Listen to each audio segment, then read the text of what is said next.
Darn it, I don't even know what kind of voice to use because I haven't seen this movie. Yeah, so I haven't seen this new Batman movie. Maybe I'll go see it. I've had this diecast in my drawer for however many months it came out. This came out, I think, in 2021, right? This Batmobile from this new Batman flick. So some article told me that this is themed off of a 70s or late 60s Dodge Charger. Although it may not actually, it's just supposed to be inspired by such, but might not actually be made off such. The production studio made 4 of these. One was powered actually by a Tesla drivetrain to make it smooth running, really quiet running, so they could, film the actors' voices better. Another one was like a double-decker, so Robert Pattinson could act out the driving, but someone actually would be on top driving the car.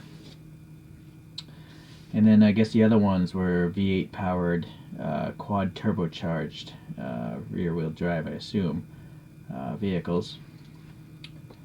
And so this is all just coming off some internet stuff that may or may not be correct. Having not seen the movie, I'm really in the dark on this one, kind of like a bat. So look at that rear photo, that's pretty crazy. 4 turbos running into that thing. Okay. Let's take a look here. It's not glossy black. I can't say it's matte though either. I guess it's more like I can't really. I think it's supposed to actually be glossy black Hot Wheels, but I guess it's a smooth matte finish. But it is quite shiny still, so it's a little tricky to figure out. So these wheels that they chose, these like Oman kind of wheels, there's a pretty good choice, but I think I'm going to probably swap these out. So we have this riveting here on this wide fender. There seems to be a side step, or yeah, I think that's a side step, just looking at the photograph. Here's part of the plastic base. And then I guess this engine, yeah, that looks pretty cool. 1, 2, 3, 4. Yeah, I guess it looks like a V8 to me. But there's silver and black going on there. And then, I don't know what these would be. They look like stacks of some sort. Additional exhausts, or maybe they're for the dumps of the turbos. And Batman being, I don't know, he has a third brake light, so that's nice. And then Hot Wheels printed on these red brake lights back here. All these segments, they look pretty nice. There's also some exhaust tips here molded in.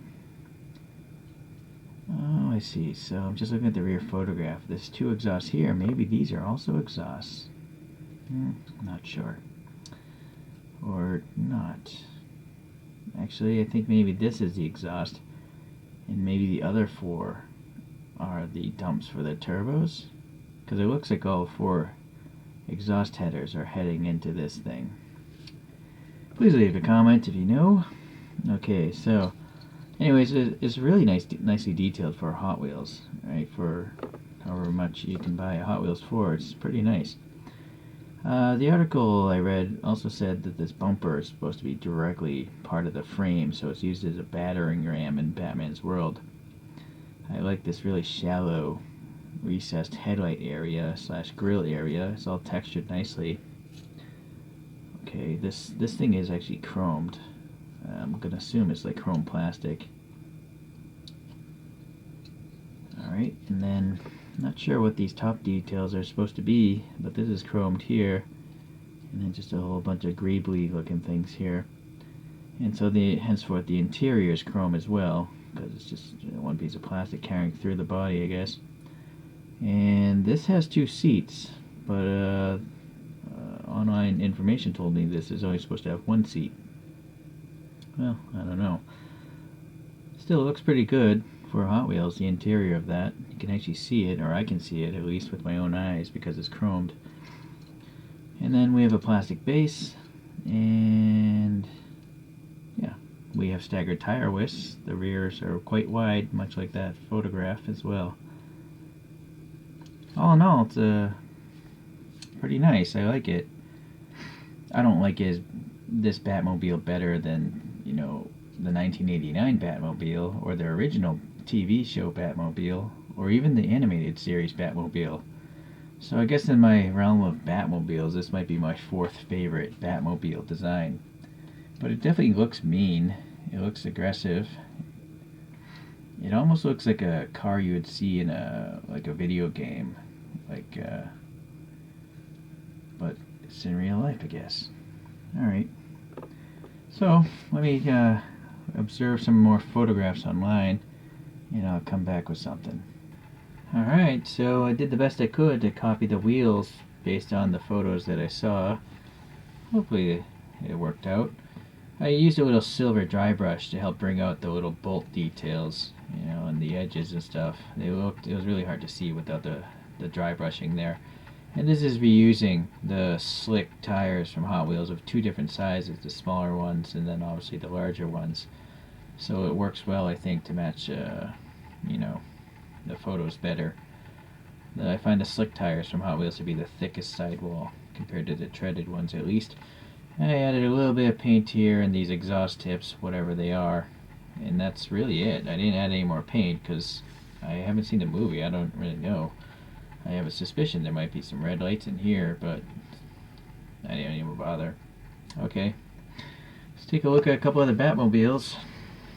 There's a nice little rear view of that thing.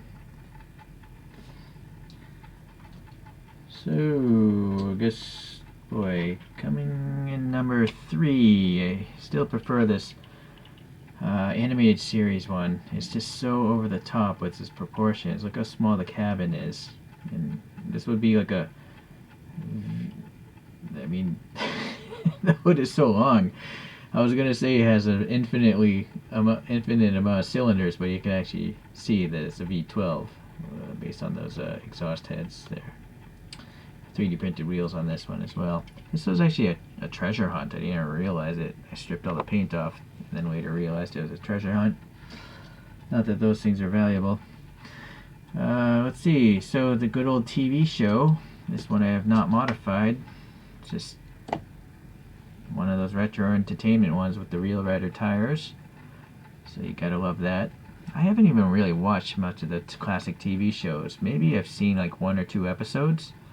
But I was too young to really appreciate the goofiness of them. I just thought it was just a lame TV show. But I'm sure I would enjoy them more nowadays. Well, my favorite one would be 1989 Batmobile. And this is by Charo Wheels. So that's really made by Bandai in Japan. So they tend to have a little more detail than regular Hot Wheels. Like the wheels themselves have the Bat logo on them. And then it's got plastic inserted turn signals up front. So nice little details. That little exhaust thing has some, ports in it as well. So naturally these are not to scale, but still we'll take a look overview.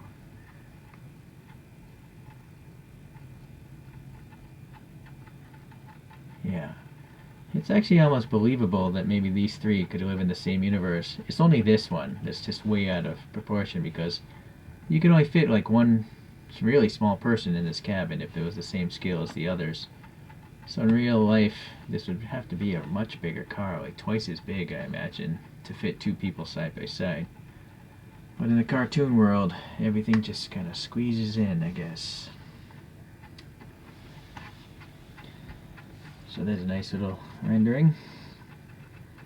Alright, I'm almost motivated to see the movie now. Almost. Not sure. For me, nothing against Robert Pattinson, but I always think of him from those Twilight vampire movies. That's really how I know that actor. And those movies were geared towards teenage girls, so I didn't really like them. I was just forced to watch them. But hopefully, someone please leave a comment if you've seen the movie, if you think it's, worth watching. Maybe I'll at least, watch it online someday. Netflix the thing or something. Okay, well, I guess I'll see you in 1,000 years. Maybe 1,000 more. One step closer, or whatever that song is from Twilight. Thanks for watching. See you in the next Wheel Project.